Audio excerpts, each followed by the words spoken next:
नमस्कार मित्रांनो, माझं नाव अभिषेक. आपणा सर्वांचं स्वागत करतो. आज आपण 11वी NCERTचा तिसरा धडा म्हणजे प्लांट किंगडमला स्टार्ट करणार आहोत.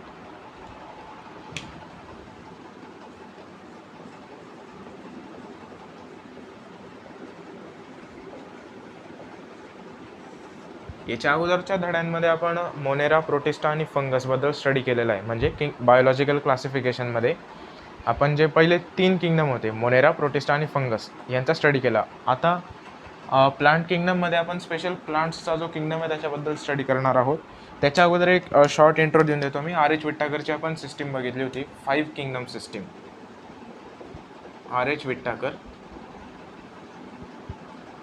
यांची 5 किंगडम सिस्टीम होती, 5 kingdom classification system.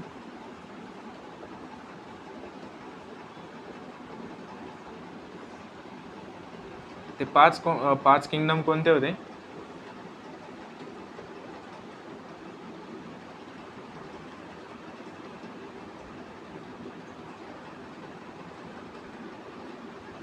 Monera, protista, फंजाय, Plantae आणि ॲनिमेलिया. त्याच्यातला हे जे पहिले तीन आहे, मोनेरा, प्रोटिस्टा आणि फंजाय, यांचा स्टडी आपण मागच्या धड्यामध्ये केला. म्हणजे बायोलॉजिकल क्लासिफिकेशनमध्ये आपण या तिघांचा स्टडी केला. या धड्यामध्ये आपल्याला किंगडम प्लांटीबद्दल म्हणजे डिस्कस करायचं आहे. किंगडम प्लांटीबद्दल आपल्याला स्टडी करायचा आहे. आता किंगडम प्लांटीमध्ये या इंट्रोडक्टरी पार्ट आहे जो आपल्या NCERTचा पहिलं पान आहे, त्याच्यामध्ये आपल्याला क्लासिफिकेशन सिस्टीम्स दिलेल्या आहे. म्हणजे आपण प्लांट्सला आहे जे कोणकोणत्या प्रकारे क्लासिफाय केलेले आहे, कोणत्या कोणत्या सिस्टीम्स होत्या त्या दिलेल्या आहे. तर त्याच्यातल्या ज्या 3 महत्त्वाच्या सिस्टीम्स आपल्याला स्टडी करायच्या आहेत त्या कोणत्या क्लासिफिकेशन सिस्टीम्सच्या आहेत. त्याच्यातली पहिली जी सिस्टीम आहे ती आहे artificial classification system. Artificial classification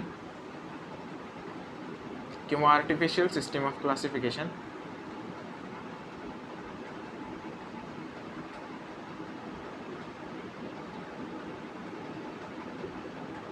दुसरी जी स्टडी करायची ती आपल्याला नॅचरल क्लासिफिकेशन सिस्टीम किंवा natural system of classification.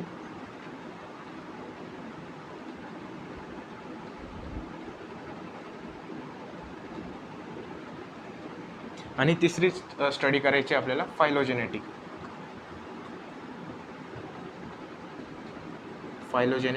Classification system.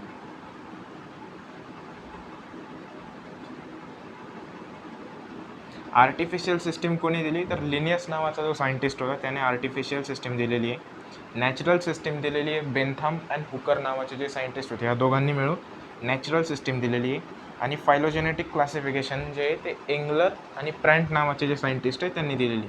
आपण जेव्हा 1 बाय 1 स्टडी करू तेव्हा आपण बघूच त्यांना. इथं फक्त एक आउटलाईन देऊन दिली मी की असं आपल्याला इंट्रोडक्टरी पार्टमध्ये या टाईपमध्ये स्टडी करायचं आहे. आता किंगडम प्लांट्समध्ये कोणकोणते ग्रुप्स केलेले आपण ते बघू. किंगडम प्लांट्समध्ये आपण 5 ग्रुप्स आहेत आपले.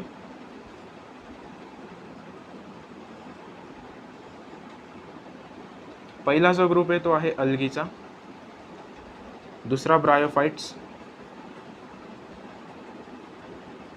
टेरिडोफाइट्स,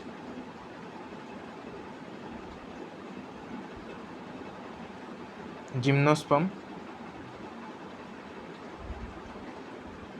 आणि एंजिओस्पर्म.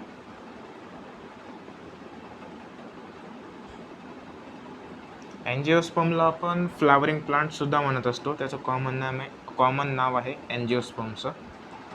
तर हा जो एक आउटलुक आहे तुम्हाला की आपण 5 किंगडम सिस्टीम बघितल्या, हे 5 किंगडम, त्याच्यातलं प्लांट्स आता बघणार आहोत. प्लांट्समध्ये जे ते आपल्याला हे ग्रुप स्टडी करायचे. तर आज जे आपण फक्त हे 3 क्लासिफिकेशन सिस्टीम बघू. पुढच्या लेक्चर्समध्ये आपण यांना 1 बाय 1 डिटेल स्टडी करणार आहोत. म्हणजे पहिल्या धड्यामध्ये आपण बघितलं होतं की अर्लियर क्लासिफिकेशन सिस्टीम ज्या होत्या त्यांच्यामध्ये म्हणजे जे वेगवेगळे इंडिव्हिज्युअल्स आहे जे की आता म्हणजे डिफरंट इंडिव्हिज्युअल्स आहेत त्यांनासुद्धा एका सेम ग्रुपमध्ये ठेवलं होतं. जसं की फंगस, मोनेरा आणि प्रोटिस्टा आहे यांना प्लांट्समध्ये इन्क्लूड केलं होतं. तर का बरं? त्यांच्यामध्ये सेल वॉल होती त्याच्यामुळे. मात्र जेव्हा 5 किंगडम सिस्टीम आली तेव्हा त्यांच्या सेल वॉलमधला पण डिफरन्स कळाला आपला, की जसं की प्लांट्समध्ये जी सेल वॉल आहे ती सेल्युलोजची असते, फंगसमध्ये सेल वॉल जी आहे ती कायटिनची बनलेली असते. मोनेरा जो आहे तो एक बॅक्टेरिया आहे, प्रोकॅरियोटिक ग्रुप आहे, त्याच्यामुळे आपण त्यांना वेगवेगळे केलं. म्हणजे मोनेरा एक वेगळा ग्रुप झाला, प्रोटिस्टा एक वेगळा ग्रुप झाला आहे, फंगस एक वेगळा ग्रुप झाला आहे या टाईपमध्ये. तसंच सायनोबॅक्टेरिया जो होता तो सुद्धा आधी सायनोबॅक्टेरियाला आपण काय म्हणतो, ब्लू ग्रीन अल्गी. सायनोबॅक्टेरियाला आपण ब्लू ग्रीन अल्गी म्हणत असतो.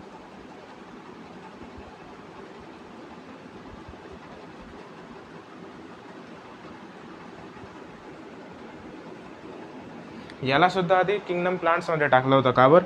म्हणजे प्लांट्समध्ये इन्क्लूड केलं होतं. तर हा सुद्धा फोटोसिंथेटिक असतो आणि याच्यामध्ये सुद्धा सेल वॉल असते. मात्र आता जो आहे तो प्लांट्समध्ये इन्क्लुडेड नाही. म्हणजे अर्लियर क्लासिफिकेशन सिस्टीममध्ये बॅक्टेरियासुद्धा प्लांट्समध्येच इन्क्लूड केले होते. मात्र आता तसं नाही. आताच्या सिस्टीमनुसार सायनोबॅक्टेरिया एक वेगळा ग्रुप आहे, तो मोनेरामध्ये टाकलेला आहे आपण. का बरं?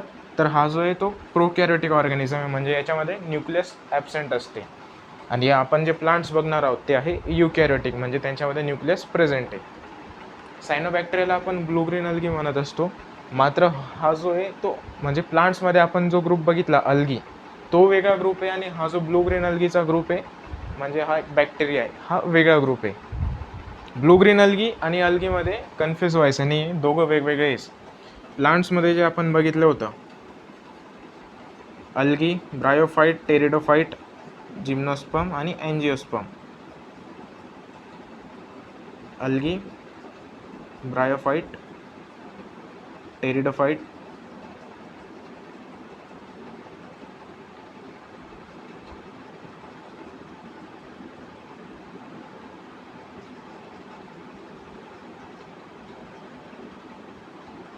प्लांट्समधला हा जो अल्गी हा एक वेगळा ग्रुप आहे, आणि सायनोबॅक्टेरियामधला जो सायनोबॅक्टेरियाला आपण जे ब्लू ग्रीन अल्गी म्हणतो हा एक वेगळा ग्रुप आहे.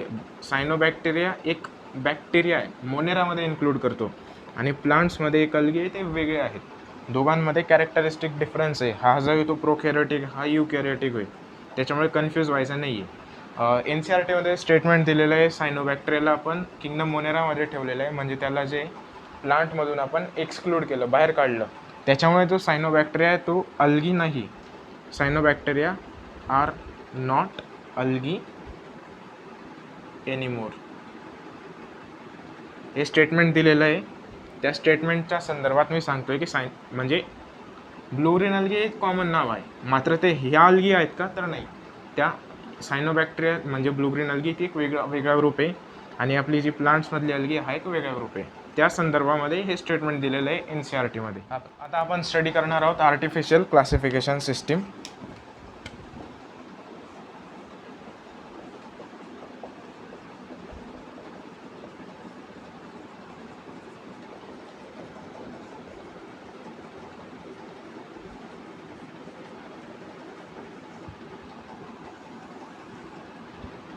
ही जी सिस्टीम आहे म्हणजे आर्टिफिशियल क्लासिफिकेशन सिस्टीम आहे, ही कोणी दिली होती, तर लिनियस नावाचा जो सायंटिस्ट होता त्याने दिलेली आहे, गिवन बाय लिनियस.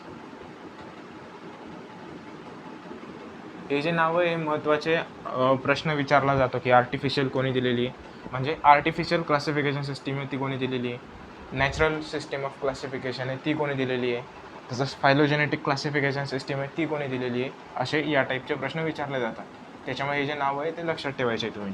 आता आर्टिफिशियल सिस्टीम जी ती म्हणजे एकदम कमी कॅरेक्टर्सवर बेस असते, जसं की ग्रॉस एक्सटर्नल मॉर्फॉलॉजी म्हणजे किंवा ग्रॉस मॉर्फॉलॉजीवर असते ती. Artificial classification system based on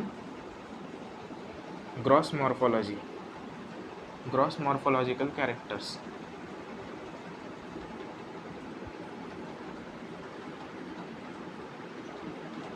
आता हे ग्रॉस मॉर्फॉलॉजिकल कॅरेक्टर्स म्हणजे काय, जे कॅरेक्टर्स आपल्याला जे मॉर्फॉलॉजिकल कॅरेक्टर्स आपल्याला उघड्या डोळ्याने दिसून जातात. म्हणजे जसं की पानांचे आपण बघितले नंबर ऑफ लिव्स, तसंच त्यांचं कलर कोणता आहे, या टाईपमध्ये जे कॅरेक्टर्स असतील जे आपल्याला एक्सटर्नली दिसून जातील, ऑब्झर्व करून घेऊ आपण, तशा कॅरेक्टर्सला आपण ग्रॉस मॉर्फॉलॉजिकल कॅरेक्टर्स म्हणतो. एक्झाम्पल कलर, त्या झाडाचा कलर काय, number of lives, number and shape of lives, तसंच हॅबिट या टाईपचे जे कॅरेक्टर्स आहे त्याला आपण ग्रॉस मॉर्फॉलॉजिकल कॅरेक्टर्स म्हणतो, कारण की त्याला आपल्याला उघड्या डोळ्याने दिसून जातात ते, म्हणजे आपण ऑब्झर्व करू शकतो. तसंच ही जी आर्टिफिशियल क्लासिफिकेशन सिस्टीम आहे ती एकदम फ्यू कॅरेक्टर्सवर बेस्ड असते, बेस्ड ऑन फ्यू कॅरेक्टर्स. म्हणजे काय, फार कमी कॅरेक्टर्स आहे त्याला गृहीत धरतो आपण, त्याला गृहीत धरलं जात होतं आर्टिफिशियल क्लासिफिकेशन सिस्टीममुळे. म्हणजे जसं की एकदम 2-4 कॅरेक्टर्स गृहीत धरले आपण आणि त्यांच्यापासून तिचे ऑर्गॅनिझमला क्लासिफाय करून घेतलं. तर याच्यामुळे काय झालं, जे ऑर्गॅनिझम रिलेटेड ग्रुप्समध्ये ते सुद्धा एक वेगवेगळे म्हणजे वेगळ्या ग्रुप्समध्ये क्लासिफाय होऊन गेलेले. याच्यामुळे काय झालेलं आहे, फ्यू कॅरेक्टर्सवर बेस्ड आहे ही आर्टिफिशियल सिस्टीम. त्याच्यामुळे काय झालं, organism belonging to same species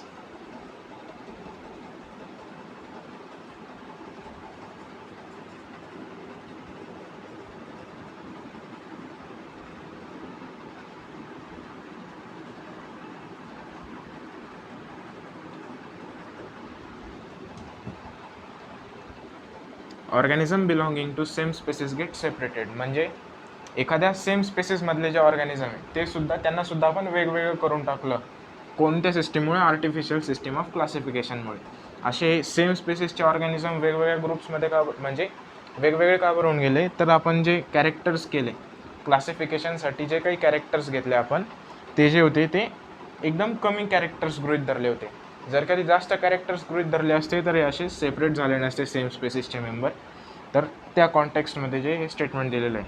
तसंच आता ही जी लिनियसची सिस्टीम होती, लिनियसने जी आर्टिफिशियल क्लासिफिकेशन सिस्टीम दिली होती ती त्याने कशावर बेस्ड होती, तर व्हेजिटेटिव्ह कॅरेक्टर्सवर तर बेस होतीच. व्हेजिटेटिव्ह कॅरेक्टर्स,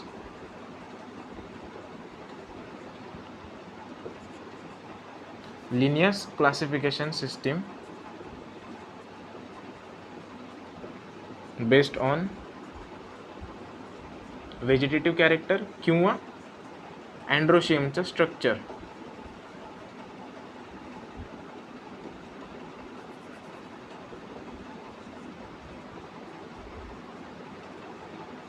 आता व्हेजिटेटिव्ह कॅरेक्टर्स म्हणजे काय, जसं पानं किती आहे, फुलं किती आहे, पानं किती आहे, स्टेम कशी आहे, त्याची ब्रांच आहे, प्रोफेशनली ब्रांच आहे, त्या टाईपमधले जे कॅरेक्टर्स आहे, व्हेजिटेटिव्ह पार्ट्सचे जे कॅरेक्टर्स असतील, रूटचे कॅरेक्टर्स आले, त्या टाईपचे जे कॅरेक्टर्स आहे त्यांना आपण व्हेजिटेटिव्ह कॅरेक्टर म्हणतो.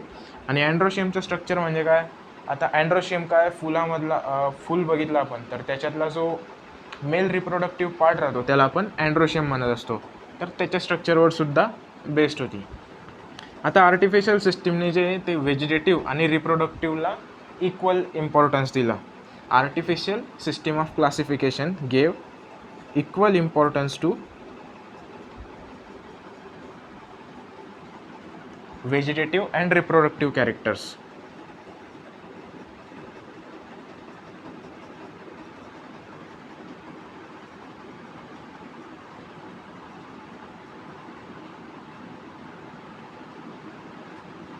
आता हे जे इक्वल इम्पॉर्टन्स दिलं हे काही चांगली गोष्ट नाही आहे, कारण की व्हेजिटेटिव्ह कॅरेक्टर्स आहे ते एन्व्हायरमेंटले इझिली म्हणजे अफेक्ट होऊन जातात. This is not good thing. Artificial system of classification gave equal importance to vegetative and reproductive character. Vegetative character म्हणजे काय, पानांचा शेप, व्हेजिटेटिव्ह पार्टचा जो कॅरेक्टर्स असतील त्यांना आपण व्हेजिटेटिव्ह कॅरेक्टर म्हणतो. म्हणजे काय, पानांचा नंबर, पानांचा शेप, त्याच्यानंतर रूटचे कॅरेक्टर्स झाले, रूट कसे टाईप रूटचे मॉडिफिकेशन कसे झाले, त्याच्यानंतर स्टेम्सचे जे कॅरेक्टर्स आहेत ते सगळे व्हेजिटेटिव्ह कॅरेक्टर्स आहे. आणि रिप्रोडक्टिव्ह कॅरेक्टर्स म्हणजे काय, अँड्रोशियम, गायनोशियमचे स्ट्रक्चर वगैरे जे रिप्रोडक्टिव्ह पार्ट्सचे जे कॅरेक्टर्स असतील त्यांना आपण रिप्रोडक्टिव्ह कॅरेक्टर म्हणतो. आता हे जे व्हेजिटेटिव्ह कॅरेक्टर आहे ते एन्व्हायरमेंटली इझिली अफेक्टेड होऊन जातात, इझिली अफेक्टेड बाय एन्व्हायरमेंट.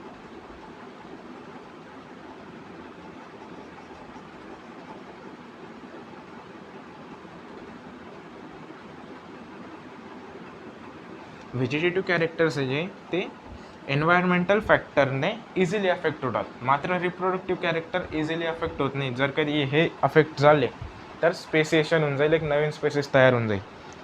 मात्र आर्टिफिशियल सिस्टीमने जे ते दोघांमध्ये फरक असून सुद्धा त्यांना इक्वल इम्पॉर्टन्स दिलं आहे, व्हेजिटेटिव्ह कॅरेक्टरला आणि रिप्रोडक्टिव्ह कॅरेक्टरला. त्याच्यामुळे जे क्लासिफिकेशन आहे ते नीट होणार नाही आणि त्याच्यामुळे जी आर्टिफिशियल सिस्टीम ती एक म्हणजे हे स्टेटमेंट आपण लिहिलं होतं, सेम स्पेसिस गेट सेपरेटेड, ते सुद्धा याच्यामुळे सुद्धा होऊ शकतं. पुढची सिस्टीम आपण स्टडी करत आहोत नॅचरल सिस्टीम ऑफ क्लासिफिकेशन.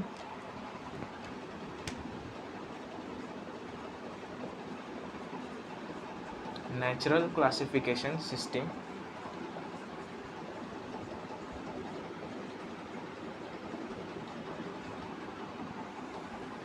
ही कोणी दिली होती सगळ्यात आधी ते बघून घ्या. ही नॅचरल सिस्टीम ऑफ क्लासिफिकेशन जी ती दिली होती बेंथम आणि हुकर नावाच्या सायंटिस्टने.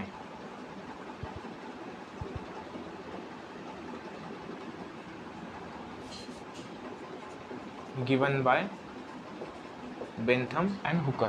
बेंथमचं नाव काय तर जॉन बेंथमचं नाव जे NCERTमध्ये ते दिलेलं आहे, फुल नेम दिलेलं आहे, ते बघून घ्या. आणि हुकर काय जोसेफ डाल्टन हुकर नाव आहे याचं पूर्ण नाव.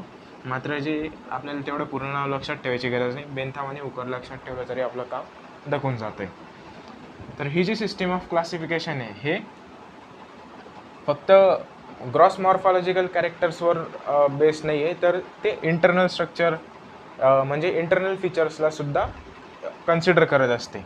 म्हणजे काय, this system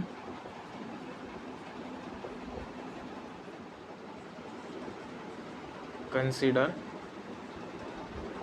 external as well as internal features.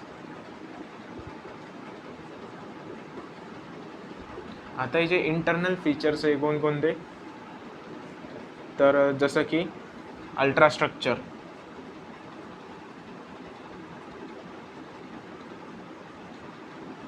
Anatomy,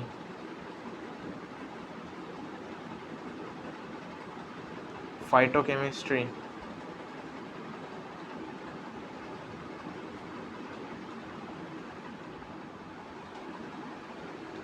embryology,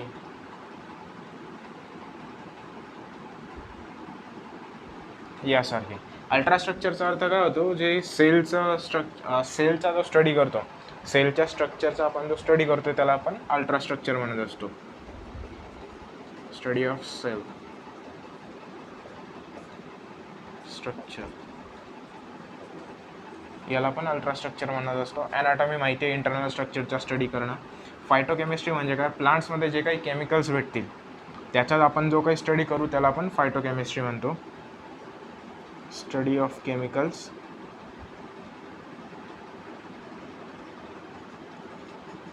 found in plants यांना आपण फायटोकेमिस्ट्री म्हणतो. आणि एम्ब्रायोलॉजी म्हणजे काय, तर एम्ब्रिओ जो बनेल म्हणजे सीडचं गॅमेट्सचं फर्टिलायझेशन झालं, त्याच्यानंतर सीडमध्ये जो काही एम्ब्रिओ असेल तो जसा डेव्हलप होईल किंवा त्या एम्ब्रिओचा जो आपण स्टडी करणार आहोत त्याला आपण एम्ब्रिओलॉजी म्हणत असतो. तर त्याच्यामुळे नॅचरल सिस्टीम ऑफ क्लासिफिकेशन जी आहे ती थोडी चांगली सिस्टीम आहे आणि ती आज जी आहे ती एक्सटेन्सिव्हली यूज करत असतो आपण तिला. याच्याहून जी मॉडर्न सिस्टीम आहे ती आहे फायलोजेनेटिक सिस्टीम ऑफ क्लासिफिकेशन. तिच्यामध्ये आपण इव्हॉल्युशनरी हिस्ट्रीला सुद्धा कन्सिडर करत असतो. तर या सिस्टीमबद्दल जे एवढं दिलेलं आहे NCERTमध्ये तुम्हाला लक्षात ठेवण्यासाठी सुद्धा सोपं आहे. नॅचरल क्लासिफिकेशन सिस्टीम कोणी दिली आहे, बेंथम आणि हुकरने.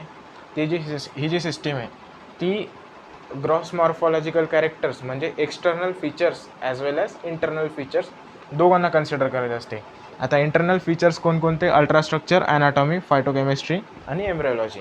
आणि अल्ट्रास्ट्रक्चर म्हणजे काय, सेलचं जे स्ट्रक्चर आहे त्याचा आपण जो स्टडी करू त्याला अल्ट्रास्ट्रक्चर म्हणतो. ॲनाटॉमी माहिती आहे, एखाद्या ऑर्गॅनिझमचा इंटरनल स्ट्रक्चर जे आहे त्याला आपण स्टडी करू त्याला ॲनाटॉमी म्हणत असतो. फायटोकेमिस्ट्री म्हणजे काय, प्लांट्समध्ये जे काही केमिकल्स सापडतील आपल्याला त्यांचा आपण स्टडी करू त्याला आपण फायटोकेमिस्ट्री म्हणतो. आणि एम्ब्रिओलॉजी म्हणजे काय, एम्ब्रिओचा जो काही आपण स्टडी करणार आहोत त्याला एम्ब्रिओलॉजी म्हणत असतो. तर पुढची सिस्टीम आपण बघू.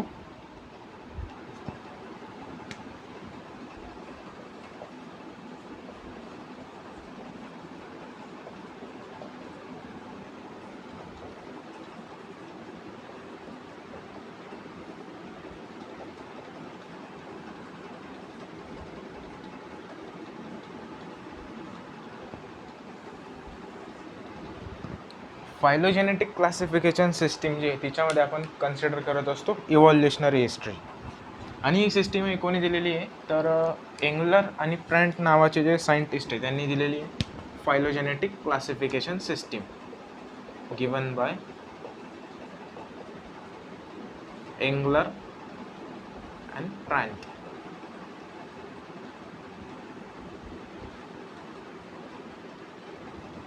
हे जे नाव आहे हे NCERT मध्ये मेन्शन नाही, मात्र एक लिहून घ्या कारण की लास्ट इयरमध्ये त्यांचे प्रश्न आलेले आहेत.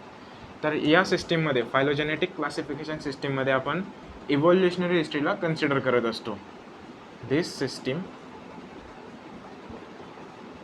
बेस्ड ऑन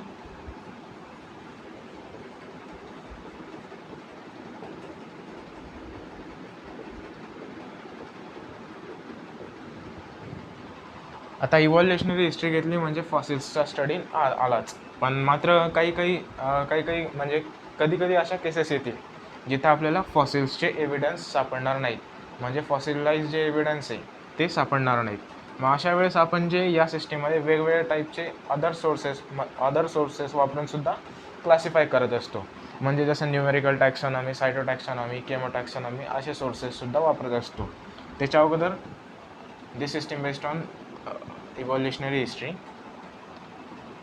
आता या सिस्टीम जी आहे ती काय कन्सिडर करत असते तर एखाद्या टॅक्सामधले म्हणजे एका ग्रुपमधले जे ऑर्गॅनिझम आहे, म्हणजे समजून घ्या एखादी स्पेसिस घेतली आपण, जशी की स्पेसिस किंवा जिनस घेतली, हा जो आहे आता बघितलेला आहे आपण kingdom, phylum,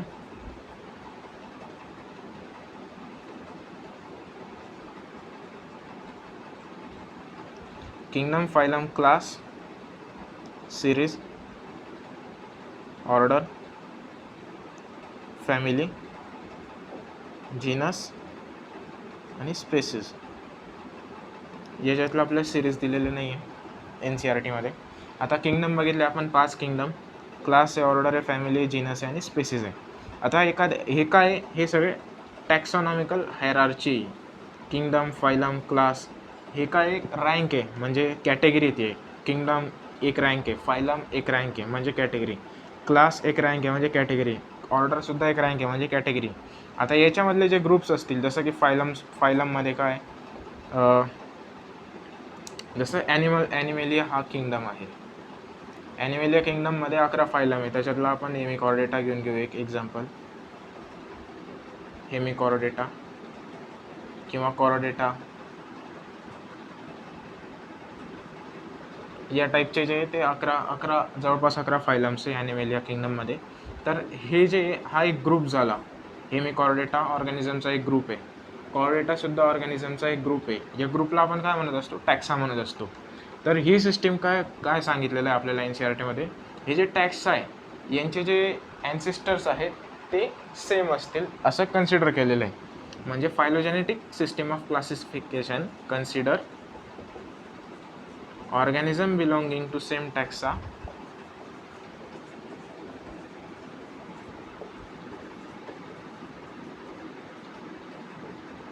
have common ancestor.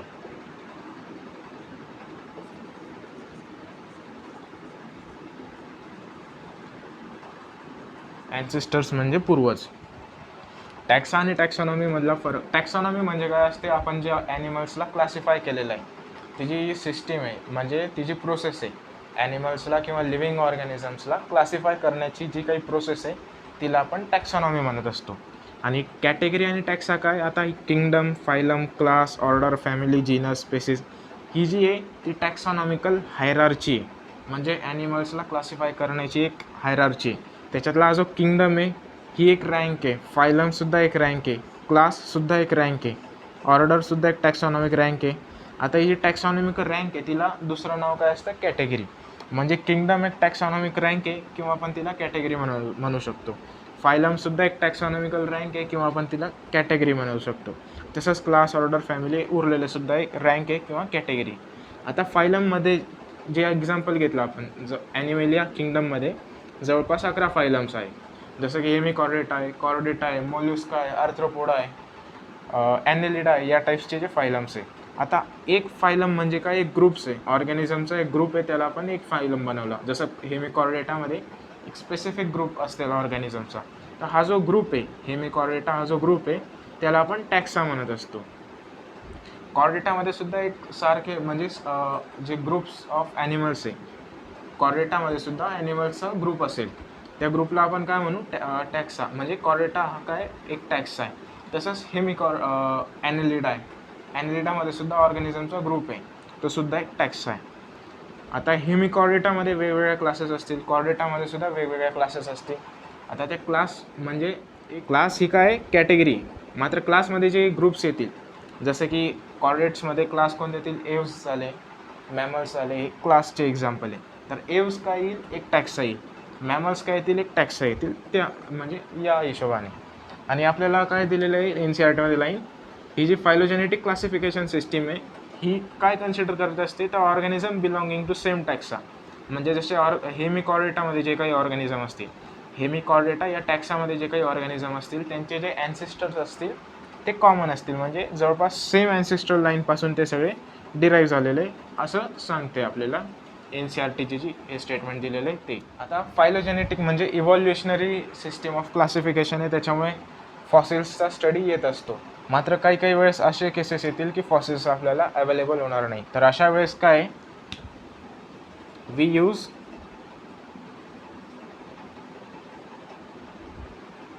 information from other source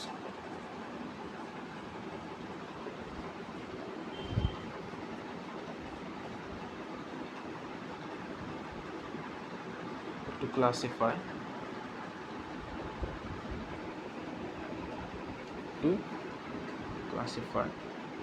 organism.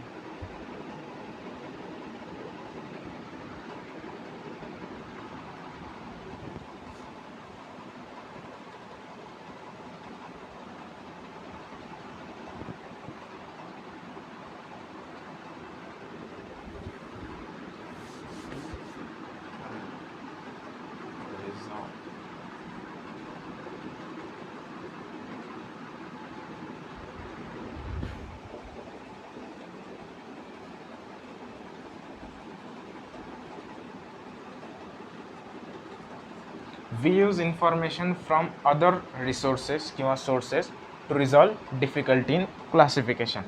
म्हणजे एखाद्या वेळेस आपल्याला जे फॉसिल्स आहे ते सापडणार नाहीत, म्हणजे हे केव्हा महत्त्वाचं ठरेल, when fossils are not present as evidence. म्हणजे आपण जी फायलोजेनेटिक क्लासिफिकेशन सिस्टीम आहे तिच्यामध्ये आपण फक्त एकाच रिसोर्सने त्याचे वापरत असतो का, तर नाही, ते आपण अनेक रिसोर्स वापरत असतो. आता ते रिसोर्स कोणते ते सांगतो मी, पण आपण जे वेगवेगळे रिसोर्सेस वापरत असतो ते रिसोर्सेस का बरं वापरतो, तर क्लासिफिकेशन करताना आपल्याला जे काही अडचणी आलेल्या आहेत त्याला रिझॉल्व करण्यासाठी. हे केव्हा कामात येईल, असे वेगवेगळे जे रिसोर्स वापरलेले आहे, तर जेव्हा आपल्याला फॉसिल्स सापडणार नाही तेव्हासुद्धा क्लासिफाय आपण करू शकतो, म्हणजे तेव्हासुद्धा क्लासिफाय करताना आपल्याला डिफिकल्टी येणार नाही. आता ते रिसोर्सेस कोणते, फायलोजेनेटिक क्लासिफिकेशन सिस्टीम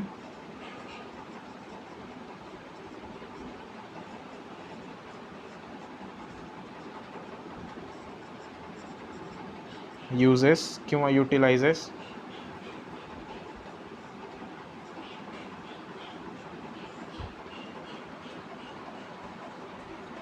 केमोटॅक्सॉनॉमी, सायटोटॅक्सॉनॉमी आणि न्यूमेरिकल टॅक्सॉनॉमी. न्यूमेरिकल टॅक्सॉनॉमी, केमोटॅक्सॉनॉमी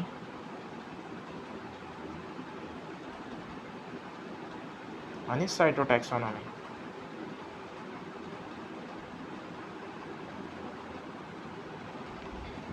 म्हणजे आपण जे phylogenetic system of क्लासिफिकेशनमध्ये evolutionary हिस्ट्रीला consider करत असतो. इव्हॉल्युशनरी हिस्ट्री आली का त्याच्यामध्ये फॉसिल्सचा स्टडी आला, मात्र काही काही वेळेस असं होईल की फॉसिल्स आपल्याला सापडणार नाही. मग अशा वेळेस जे आपण ते अदर रिसोर्सेसचे इन्फॉर्मेशनसुद्धा वापरत असतो त्या ऑर्गॅनिझमला क्लासिफाय करण्यासाठी. आता ते कोणते रिसोर्सेस झाले तर न्यूमेरिकल टॅक्सॉनॉमी आहे, सायटोटॅक्सॉनॉमी आहे, केमोटॅक्सॉनॉमी या टाईप्सचे जे रिसोर्सेस आहेत त्यांना वापरत असतो आपण. आता आपण यांना वन बाय वन थोडे डिटेलमध्ये बघून घेऊ. सगळ्यात आधी बघू न्यूमेरिकल टॅक्सॉनॉमी.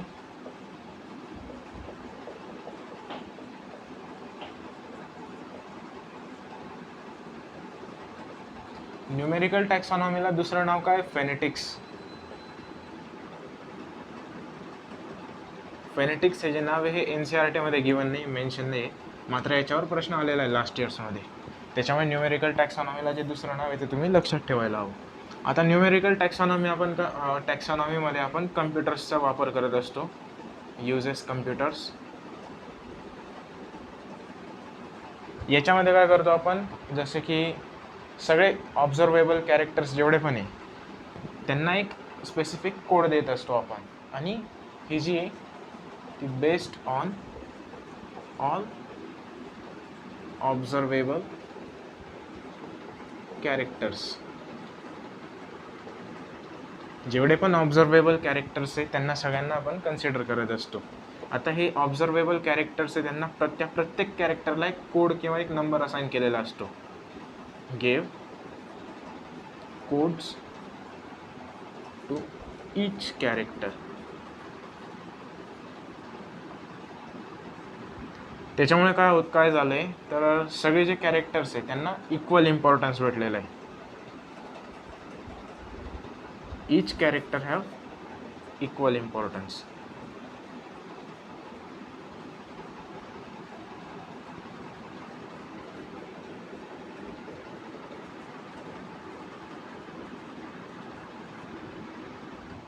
आणि ॲट अ टाइम आपण हंड्रेड्स ऑफ कॅरेक्टर्सला सुद्धा कन्सिडर करू शकतो.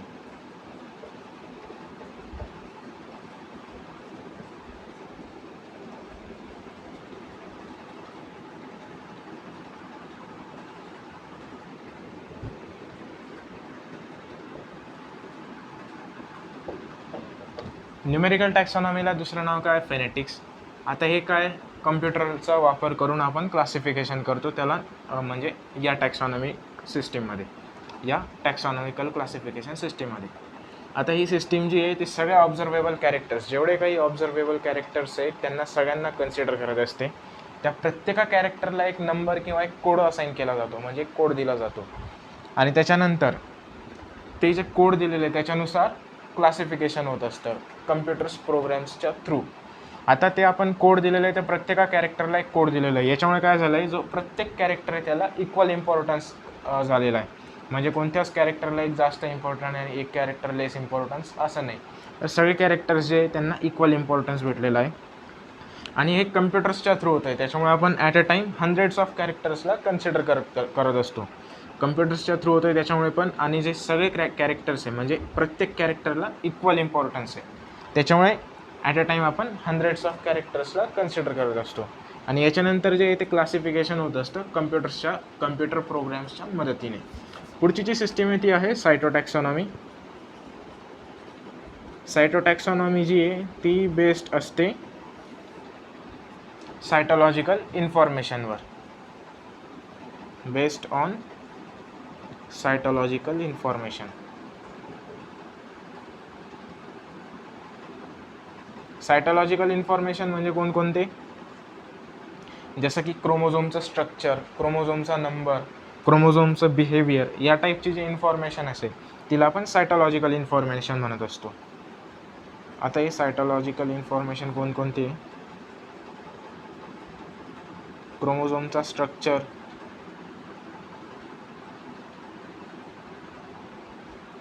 फंक्शन, बिहेवियर,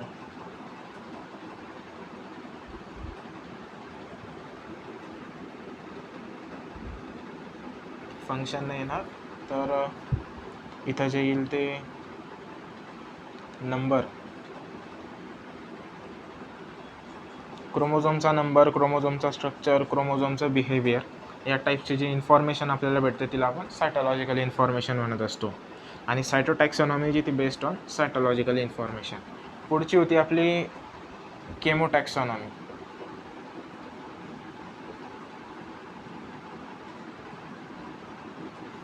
केमोटॅक्सॉनॉमीमध्ये आपण काय करत असतो, प्लांट्समध्ये जे काही केमिकल्स भेटतील, जे काही केमिकल्स भेटत असतात प्लांट्समध्ये, त्यांचा आपण स्टडी करत असतो. त्या म्हणजे आणि त्याच्यानुसार क्लासिफिकेशन किंवा टॅक्सॉनॉमी करत असतो, टॅक्सॉनॉमिक ग्रुप्स तयार करत असतो. त्या प्रोसेसला काय म्हणतो आपण, केमोटॅक्सॉनॉमी.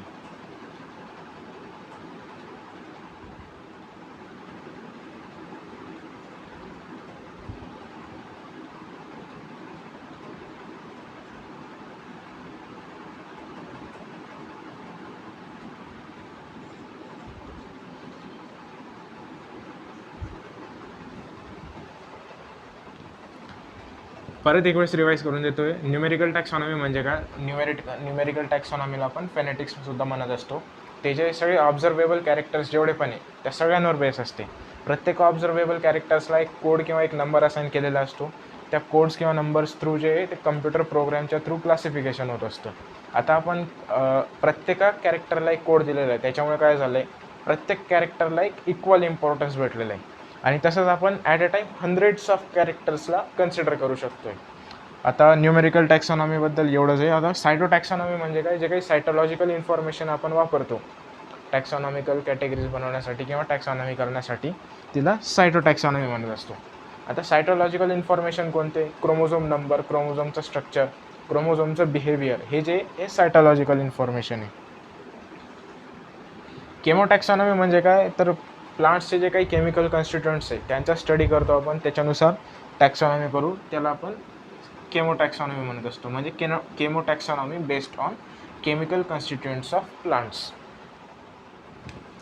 किंगडम प्लांट्स जो आहे त्याला आपण 2 ग्रुप्समध्ये डिवाईड केलेलं आहे. NCERTमध्ये हा टॉपिक दिलेला नाही, मात्र एक तुम्हाला ते शब्द म्हणजे डोळ्याखालून तरी जायला, नजरेखालून जायला हवे, त्याच्यामुळे मी टॉपिक सांगत आहे. तर प्लांट्स किंगडममध्ये जे ते 2 ग्रुप्स आपण केलेले. पहिला कोणता, क्रिप्टोगॅम्स, आणि दुसरा कोणता, फेनेरोगॅम्स.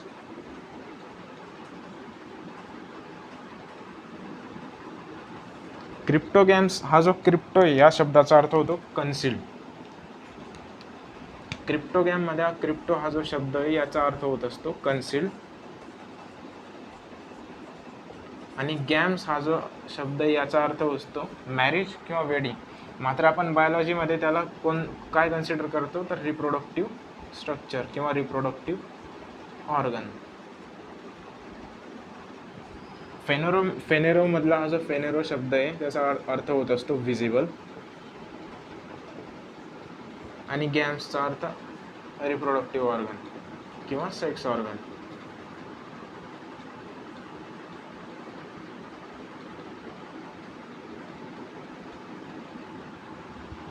आता क्रिप्टोगॅम्समध्ये जे आहे त्यांच्यामध्ये रिप्रोडक्टिव्ह ऑर्गन्स जे ते कन्सिल्ड असतील, म्हणजे व्हिजिबल नसतील. Sex organs are not visible. मात्र इथं फेनेरोगॅम्समध्ये काय, फेनेरो म्हणजे व्हिजिबल रिप्रोडक्टिव्ह ऑर्गन, म्हणजे इथं जे सेक्स ऑर्गन्स आहे किंवा रिप्रोडक्टिव्ह ऑर्गन्स आहे ते आहे visible. Sex organs are visible. इथं जे ते रिप्रोडक्शन होतं स्पोर्स थ्रू, रिप्रोडक्शन होतं बाय स्पोर्स.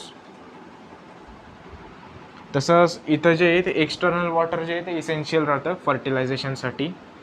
ते काही आपल्या म्हणजे एवढं डिटेलमध्ये जाणार नाही मी. तसंच इथं जे ते वास्क्युलर स्ट्रक्चर जे आहे, म्हणजे वॉटर आणि फूडला ट्रान्सपोर्ट करण्यासाठी जे काही स्ट्रक्चर आहे ते प्रेझेंट नसतं.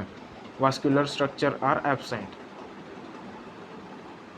तसंच एक्सटर्नल वॉटर जे आहे ते इसेन्शियल राहतं फर्टिलायझेशनसाठी.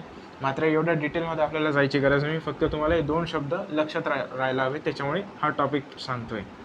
इथं जे वास्क्युलर स्ट्रक्चर ॲबसेंट आहे, तसंच इथं रिप्रोडक्शन स्पोर्स थ्रू होतोय.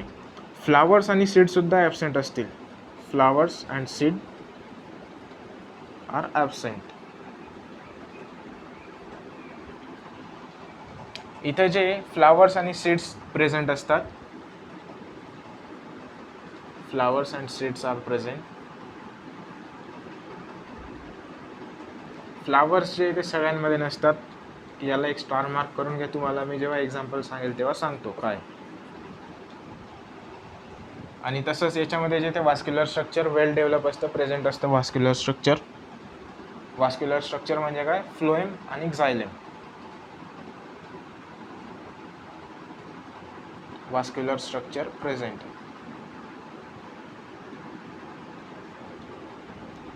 फ्लावर्स आणि सीड्स जे ते सुद्धा प्रेझेंट आहे. आता याचे एक्झाम्पल कोणकोणते आहेत तर अल्गी, ब्रायोफाइट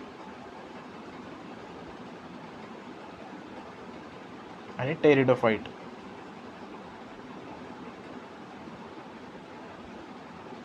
यांना आपण काय म्हणत असतो, क्रिप्टोगॅम्स म्हणत असतो. यांच्यामध्ये जे सेक्स ऑर्गन आहेत ते विजिबल नसतील, म्हणजे आपलं बघू शकत नाही उघड्या डोळ्यांनी सेक्स ऑर्गन. तसंच यांच्यामध्ये जे ते फर्टिलायझेशनसाठी त्यांना वॉटरची गरज असेल.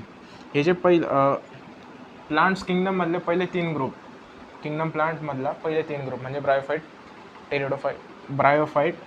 अल्गी, ब्रायोफाइट आणि टेरिडोफाइट यांना आपण क्रिप्टोगॅम म्हणत असतो. आणि शेवटचे दुसरे म्हणजे लास्टपासून 2 म्हणजे कोणते, जिम्नोस्पर्म आणि एंजिओस्पर्म, हे जे फेनोरोगॅम्स म्हणत असतो आपण त्यांना. Gymnosperm and angiosperm are phanerogams. आता आपण बघितलं इथं व्हास्क्युलर स्ट्रक्चर ॲब्सेंट. याला एक एक्सेप्शनल केस आहे, ती कोणती, टेरिडोफाइटची. टेरिडोफाइट जो आहे तो व्हास्क्युलर क्रिप्टोगॅम आहे.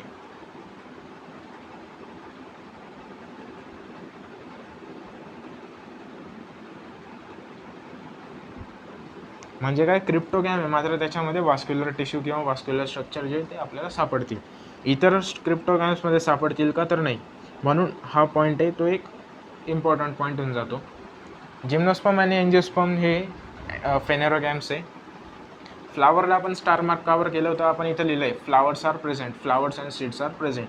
मात्र जिम्नोस्पर्ममध्ये फ्लावर्स सापडणार नाहीत. फ्लावर्स जे सापडतील ते फक्त आणि फक्त एंजिओस्पर्म्समध्ये सापडत असतात. त्याच्यामुळे आपण काय म्हणतो, एंजिओस्पर्मला दुसरं नाव काय राहतं, फ्लावरिंग प्लांट.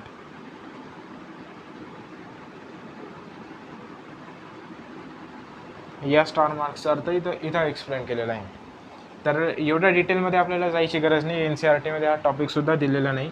मी फक्त तुम्हाला काय लक्षात ठेवायला हवं, एक एक्स्ट्रा पॉईंट म्हणून सांगितलेलं आहे. मात्र एक्स्ट्रामध्ये पण एवढं डिटेल नाही माहीत पाहिजे तुम्हाला. किंगडम प्लांट्सचे 2 ग्रुप्स माहीत पाहिजे, क्रिप्टोगॅम्स आणि फेनोरोगॅम्स. क्रिप्टोगॅम्समध्ये जे ते अल्गी, ब्रायोफाइट आणि टेरिडोफाइट इन्क्लूड होतात. फेनोरोगॅम्समध्ये कोणते जिम्नोस्पर्म आणि एंजिओस्पर्म इन्क्लूड होत असतात. एवढं माहीत राहिलं मोर दॅन सफिशियंट आहे. एवढ्या डिटेलमध्ये कोणी विचारत नाही. NCERTचा आपल्या सिलेबसचा पार्ट नाही आहे. इथं तुम्हाला प्रश्न दिसत असतील, classification given by Bentham and Hooker.